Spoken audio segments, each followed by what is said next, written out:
How to become a high value man in society and your friend circle and your family and your relationship relatives. How to become a high value man.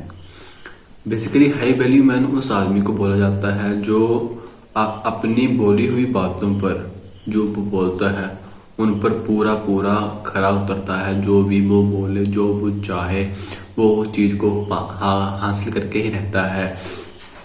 जैसे कि कोई successful इंसान होगा, कोई star होगा, कोई celebrity होगा, वो हाई वैल्यू मैन क्यों कहलाया जाता है? क्योंकि उसने अपनी लाइफ में सक्सेस हासिल की होती है, स्ट्रगल किया होता है, स्ट्रगल टाइम पीरियड देखा होता है, उसको तभी हाई वैल्यू मैन कहा जाता है।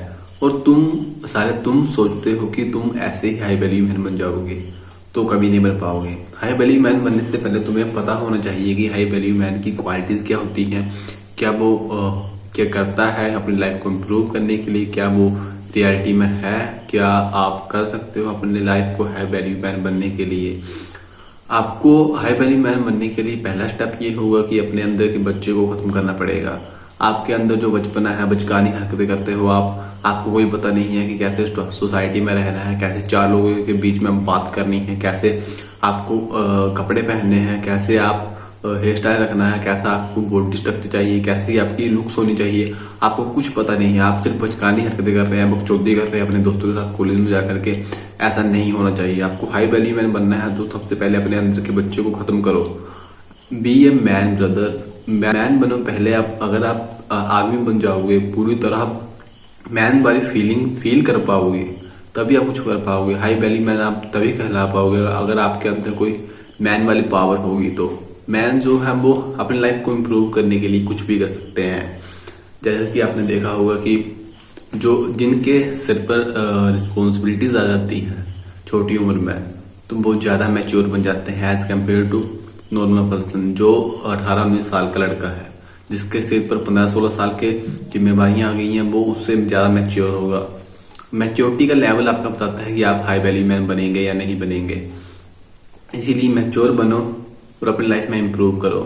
और हाई वैल्यू मैन बनने में दूसरा स्टेप आपका ये होगा कि आप जो कुछ भी गोल्स बनाएंगे, जो भी आपके गोल्स होंगे, जो भी आपके ड्रीम होंगे, जो आप सक्सेस हासिल करना चाहते हैं, जो आप अपनी लाइफ में करना चाहते हैं, जो आपने एक बार बोल दिया सो करना ही करना है, चाहे जो मर्जी हो जाए। अपनी बातों पर कभी नहीं मुकरना है कि आपने जो कहा है आप उसको नहीं कर पा रहे हैं। आपने डेली रूटीन बनाया है, डेली रूटीन को हिट करके सो। कोई मतलब नहीं है सोने का कि आप 12 बजे सोओगे या 10 बजे सोओगे, कोई मतलब नहीं जल्दी सोने का। आपने जो डेली रूटीन बनाया था हिट कर लिया है तो सो जाओ, कोई बात नहीं।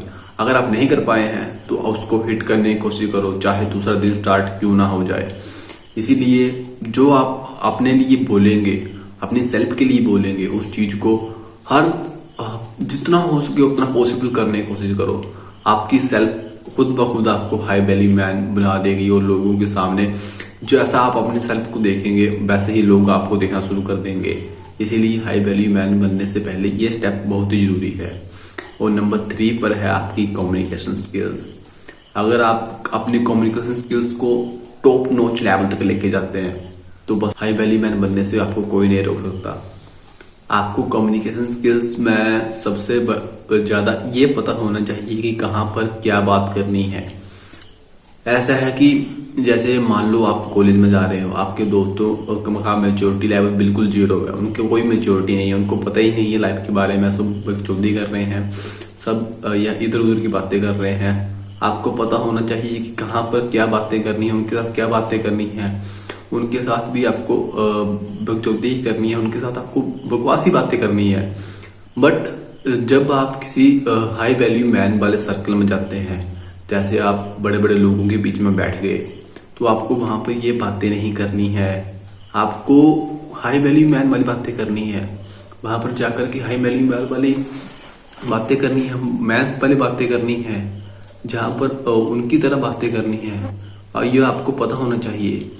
लोग सुनना पसंद नहीं करते हैं, लोगों को उतना ही बताओ जितना वो सुनना चाहते हैं। अपनी कम्युनिकेशन स्किल्स को बेटर करो, ऐसा कुछ बोलो, अपनी स्किल्स को ऐसे कर लो कि कुछ आप बोले जिससे लोग कितने प्रभावित हो जाएं कि आपकी लाइफ को आपको वो इंस्पिरेशन मानने लग पड़े। ऐसी आपकी कम्युनिकेशन स्किल्स होनी चाहिए। और नंबर 4 पे आती है आपकी हेल्थ और फिजिक। आपकी बॉडी सही रहेगी, आपकी हेल्थ सही रहेगी तो आप खुद ऑटोमेटिकली हाई वैल्यू मैन बन जाएंगे सोसाइटी में। 99% ऑफ द पीपल कोई भी नहीं है जो डेली हार्डवर्क करते हैं या डेली अपनी बॉडी को तोड़ते हैं और अपनी हेल्थ को सही रखते हैं। ऐसा मेरे को लगता कोई भी होगा, बट जो ये चीज करते हैं 1% लोग वही सक्सेसफुल हो पाते हैं। जो भी सक्सेसफुल हुए होते हैं, ये जो भी होते हैं उनका सबसे मेन मोटिव यही रहता है कि उनकी बॉडी सही रहे। उनकी बॉडी सही रहेगी तो वो अपनी लाइफ में कुछ भी अचीव कर सकते हैं। उनकी बॉडी सही है, उनकी हेल्थ सही है तो उनका माइंड भी सही रहेगा। वो नए नए आइडियाज जनरेट कर पाएंगे, नई नई वैल्यूज लोगों की लाइफ में ऐड कर पाएंगे। और आप तो कुछ भी नहीं करते हैं, आप तो अपनी हेल्थ तो छोड़ो, अपने माइंड के बारे में नहीं सोचते हैं कि मैं अपने माइंड को फीड कैसे दूं, कैसे अपनी बॉडी को सही रखूं। आपको हाई वैल्यू मैन बनना है तो ये 4-5 चीजें जो स्टेप्स मैंने बताए हैं इनको अपनी लाइफ में इम्प्लीमेंट करें और आपको हाई वैल्यू मैन बनने से कोई नहीं रोक सकता। और स्टे स्ट्रॉन्ग ब्रदर।